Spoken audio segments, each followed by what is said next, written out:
ఉన్నది అని చెప్పి మనం ఇక్కడ గమనించాలి. కనుకనే మనది భారతదేశము వ్యవసాయ ప్రధాన దేశం కాదు, వ్యవసాయ ఆధారిత దేశం అని చెప్పి చాలామంది ఆర్థికవేత్తలు చెప్తున్నటువంటి విషయం.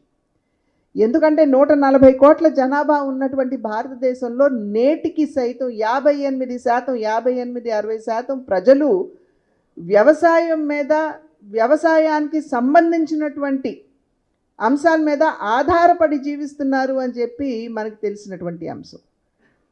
ఇప్పటికీ 70% మన దేశ ప్రజలు గ్రామీణ ఆర్థిక వ్యవస్థ మీద ఆధారపడి ఉన్నారు అనేటువంటి విషయం మనం ఇక్కడ గమనించాలి.